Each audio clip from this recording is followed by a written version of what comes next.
सभी का स्वागत है आपके अपने YouTube चैनल ग्रोवर मैथ्स पर।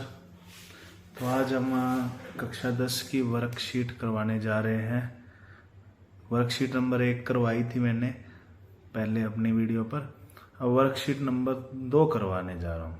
तो 2 में अपने देखते हैं पहला क्वेश्चन है अपने यूक्लिड विभाजन एल्गोरिथम दो धनात्मक पूर्णांकों के निम्न में से किसे परिकलित करने की तकनीक है। तो अपने यूक्लिड विभाजन एल्गोरिथम पहली यूनिट में जो चैप्टर फर्स्ट है यूक्लिड विभाजन एल्गोरिथम पढ़ा था a बराबर बी क्यू प्लस आर। इससे अपने क्या ज्ञात कर सकते हैं। अपने 1.1 में किया था मैस है ज्ञात किया था, HCF ज्ञात किया था। HCF ज्ञात कीजिए यूक्लिड विभाजन एल्गोरिथम से। तो यूक्लिड विभाजन एल्गोरिथम से हम मैस है ज्ञात कर सकते हैं। चलिए अगले क्वेश्चन पे चलते हैं। पाई क्या है? पाई क्या है? एक परिमेय संख्या, अपरिमेय संख्या, पूर्ण संख्या या इनमें से कोई नहीं। तो पाई का मान क्या है? P/Q के रूप में नहीं लिखे जा सकता। और पाई का मान कोई निश्चित नहीं होता, निश्चित मान नहीं होता। 3.14 कहते हैं लेकिन वो एग्जैक्ट मान नहीं होता। 22/7 वो भी एग्जैक्ट मान नहीं होता। 22/7 और 3.14 तो चलो परिमेय संख्या है, लेकिन जो पाई है, पाई एक अपरिमेय संख्या है। पाई का मान निर्धारित नहीं किया जा सकता, अपने पूरा निश्चित रूप से नहीं बताया जा सकता कि पाई का मान ये है। तो पाई एक अपरिमेय संख्या है। निम्न में से कौन सी अपरिमेय संख्या नहीं है? क्वेश्चन नंबर 3 है निम्न में से कौन सी एक अपरिमेय संख्या नहीं है। तो वर्कशीट नंबर 1 में भी बताया था मैंने कि अपरिमेय संख्या जैसे रूट में वैल्यूज दी हुई हैं। अब जो पूर्ण वर्ग हैं वो तो परिमेय होती हैं, जो पूर्ण वर्ग नहीं होती वो अपरिमेय होती हैं। तो इसमें पहला ही ऑप्शन देखो, √64 है ऊपर। 64 का वर्गमूल होता है 8 और 81 का वर्गमूल आ जाता है 9। तो 8/9 ये क्या बन गया? P/Q का रूप बन गया। P/Q का रूप बन गया तो ये कैसी संख्या बन गई अपने पास? परिमेय संख्या, अपरिमेय नहीं है। इसमें 2√3 है, 2√3 आ गया। परिमेय और अपरिमेय का गुणनफल हमेशा अपरिमेय होता है। और इसमें 21/35 का रूट है, तो इसको काटेंगे अपने, तब भी ये क्या आता है? पूर्ण वर्ग नहीं बनता। पूर्ण वर्ग संख्या हमेशा परिमेय होती है, लेकिन पूर्ण वर्ग नहीं हो तो वो अपरिमेय होती है। √3 का √2 से गुणा करेंगे, √6 आएगा। ये भी पूर्ण वर्ग नहीं है, तो अपने पास ये भी अपरिमेय संख्या है। तो पूछा है अपरिमेय संख्या कौन सी नहीं है, तो अपरिमेय संख्या आ जाएगा इसका, ये परिमेय संख्या है। चौथे क्वेश्चन पे चलते हैं। क्वेश्चन नंबर 4 पे। क्वेश्चन नंबर 4 दिया है 2.12 112 1112 111112। मतलब रिपीटेशन नहीं चल रहा, ये अनावर्ती है। अशांत तो है ही, चलो चल रहा है आगे की आगे, वैल्यू इसकी फिक्स नहीं है। अशांत अनावर्ती है, अशांत में भी अशांत अनावर्ती है। अशांत अनावर्ती कैसी संख्याएं होती हैं? अशांत अनावर्ती अपरिमेय संख्याएं होती हैं। परिमेय संख्याएं ये वाली, अशांत आवर्ती में परिमेय संख्याएं आ जाती हैं। अशांत आवर्ती को परिमेय संख्याओं में बदला जा सकता है, या फिर वो परिमेय संख्याएं होती हैं वैसे तो नॉर्मली बात करें इनकी। नेक्स्ट क्वेश्चन है निम्नलिखित में से कौन सा भिन्न का दशमलव प्रसार शांत है? शांत पूछा है, दशमलव प्रसार शांत होना चाहिए। शांत का मतलब है कि ऊपर नीचे अपने जो आना चाहिए, नीचे अपने 2 की घात m या 5 की घात n या 2 की घात m और 5 की घात n दोनों आ जाए तो अपने वो शांत होता है। जैसे 700 है, 7 में अपने 7 गुना 100 लिखेंगे, 7 आ गया, 7 आ गया। अब 7 आ गया तो ये दशमलव प्रसार शांत नहीं है, ये अशांत आएगा। 91/100, 91/100 है अपने पास। 91/100 में 100 का अपने अभाज्य गुणनखंड करें, 100 को अपने लिखें 2, ये 50 आ जाएगा। 2 से आगे आ जाएगा 25 आ जाएगा। 2 से 5 से आगे 5 आ जाएगा। 5 से आगे 5 एकम 5 आ जाएगा। ये 2 गुना 5 इसको लिख सकते हैं 91 बटे में 2 का वर्ग गुना 5 का वर्ग। तो ये शांत है, बिल्कुल सही है, शांत है। 91 बटे 100 2 की घात आ गई m और 5 की घात n आ गई, ये अपने पास शांत आ गई। लेकिन जो अपने ये तो सही है, चलो ब आ जाएगा। लेकिन स वाले ऑप्शन में इन्होंने दे दिया, थोड़ी सी गलती दे दी इन्होंने, 343 दिया है ऊपर। जो 343 दिया है ये होता है 7 का घन, 7 का घन होता है 7 की घात 3, और नीचे दिया है 2 की घात 3, 5 की घात 3 और 7 की घात 3। 7 की घात 3 से 7 की घात 3 कट जाएगा, ऊपर नीचे रह जाएगा 1 बटे 2 की घात 3 गुना 5 की घात 3। तो अपने 2 और 5 की घात रहेगी, ये भी क्या आ गई, शांत आ गई। तो इसके 2 ऑप्शन सही आएंगे, शांत ब और स आएंगे, ये दोनों शांत होंगे। इसके 2 ऑप्शन सही, वैसे पेपर में आएगा तो 2 ऑप्शन सही नहीं होंगे, एक ही ऑप्शन सही होगा। इसके 2 ऑप्शन सही हो रहे हैं अपने पास, ऊपर नीचे कट रहा है ना ये, इसलिए 2 ऑप्शन सही हो रहे हैं। तो 1260 के भाज्य गुणनखंडों को घात के रूप में लिखिए। 1260 के भाज्य गुणनखंड कर देते हैं, हमने इधर साइड में कर रहा हूं मैं। ये 1260 है, 2 से जाएगा 2 6 12, 2 3 6 0 की 0, फिर 2 से जाएगा 2 3 6, 2 एकम 2, 2 5 10, फिर ये 3 से जाएगा 3 एकम 3, 15 आ रहा है, 2 रकमें उतारी तो 0, 3 5 15, फिर ये 3 से जाएगा 3 3 9, 3 5 15, फिर 5 से जाएगा 5 7 35, फिर ये जाएगा 7 से 7 एकम 7। ये अपने इसके भाज्य गुणनखंड हो गए। भाज्य गुणनखंड हो गए। अब 2 की घात 2 कितनी बार आ रहा है, अपने 2 2 बार आ रहा है, तो इसको अब भाज्य गुणनखंडों के घातों के रूप में लिखना है। 2 2 बार है तो 2 2 बार लिख लिया। 3 कितनी बार है, 3 2 बार है तो 3 को भी 2 बार लिख लिया। 5 1 बार है तो 5 को 1 बार लिख दिया। और 7 कितनी बार है, 7 भी 1 बार है तो 7 को 1 बार लिख दिया। ये अपने आगे 2 की घात 2 गुना 3 की घात 2 गुना 5 गुना 7, ये इसके अभाज्य गुणनखंडों को घातांकों के रूप में लिख दिया। 1260 के अभाज्य गुणनखंडों को घातांकों के रूप में। नेक्स्ट क्वेश्चन पे चलते हैं। 55 व 88 का मैसे ज्ञात कीजिए। मैसे होता है जो उन दोनों में कॉमन आ रहा हो, दोनों में आना चाहिए मैसे।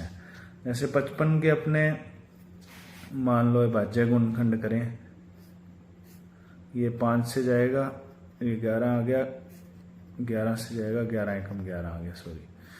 नेक्स्ट है 88 है, 88 जाएगा अपने 2 से, ये 44 आ जाएगा, फिर 2 से जाएगा ये 22 आ जाएगा, फिर 2 से जाएगा 11 आ जाएगा, फिर 11 से जाएगा 1 आ जाएगा।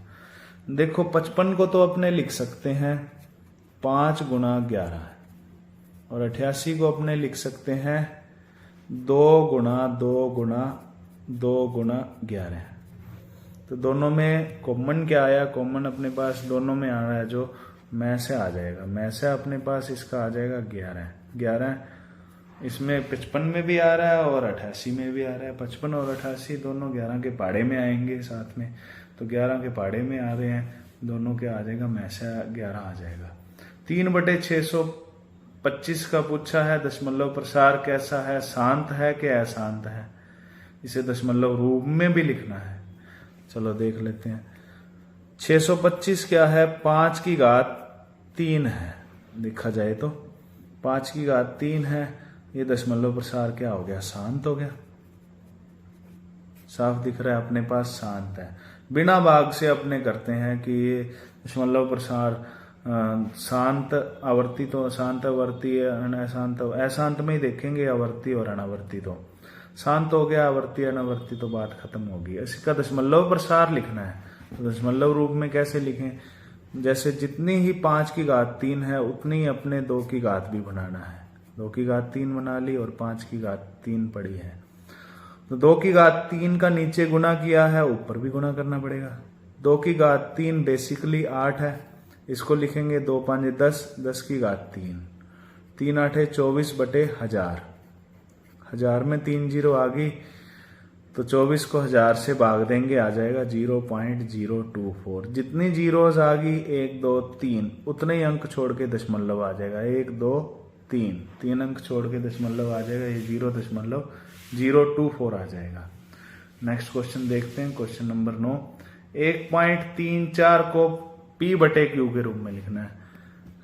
बिल्कुल सिंपल है, 1.34 है, पॉइंट काटेंगे अपने, 2 अंकों बाद दशमलव है तो बटे में आ जाएगा 100।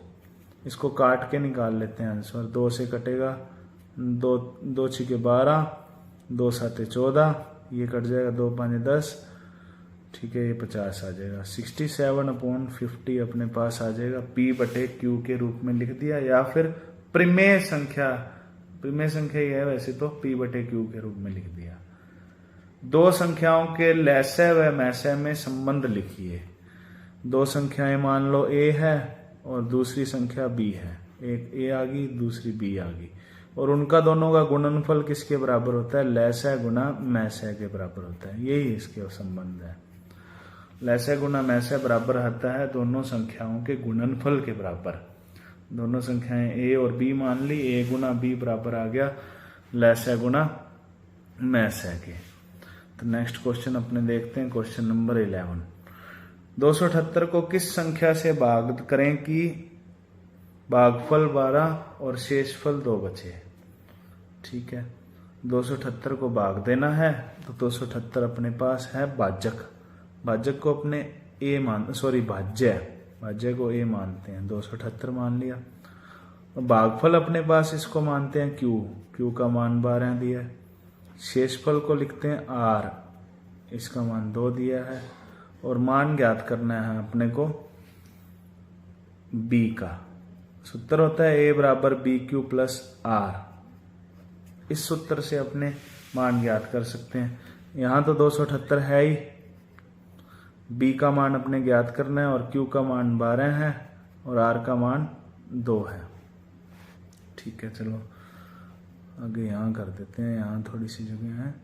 तो 2 अपने प्लस का है, इधर जाके हो जाएगा माइनस का। 278 में माइनस करेंगे 2 इजिकल टू B इंटू 12 है। ठीक है, 278 में से 2 माइनस हुए 276 आ गया। B into 12 equal to 276। B की वैल्यू आ जाएगी 276 बटे में 12। ये कट जाएगा, 12 दूनी 24, 12 36, तो B का मान आ जाएगा 23 आ जाएगा।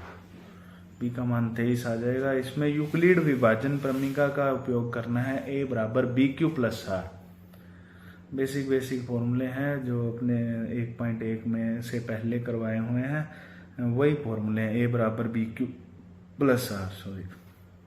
नेक्स्ट क्वेश्चन है, x बराबर 2 की घन 2 cube minus 2 cube minus 2 cube into 3 square तथा y equal to 2 square into 3 square हो तो x और y का लैसा व मैसा ज्ञात कीजिए। तो लैसा व मैसा ज्ञात करना है।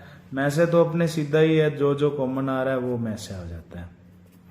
कॉमन इसमें आ रहा है, सबसे न्यूनतम घात देखनी है। जैसे 2 की घात 3 इसमें आ रही है, इसमें 2 की घात 2 आ रही है, तो 2 की घात 2 वाला कम से कम है, इसमें 2 की घात 2 तो आएगी, एक ज्यादा आ रही है। ठीक है, अपने 2 की घात 2 वाला रखेंगे जो कॉमन है। इसमें 3 की घात 2 दोनों में आ रही है, 3 की घात 2 आ जाएगा। ये तो आ जाएगा मैस है। 2 की घात 2 करेंगे 4 आ गया, 3 की घात 2 करेंगे 9 आ गया, 4 को 9 से गुना किया 4 में 36 आ गया। ये आ गया मैस है अपने पास। लैसा ज्ञात करने के लिए अपने क्या करते हैं, एक बार लिखते हैं, जो अधिकतम घात होती है वो लिख लो। चाहे अधिकतम घात इसमें 2 की घात 3 है, ये मैं लैसे में आ जाएगा, और गुना 3 की घात तो 2 ही है अधिकतम, तो 2 की घात 3 आ जाएगा 8, 3 की घात 2 आ जाएगा 9, 8 में 72 आ जाएगा। ये अपने पास आ गया लैसा।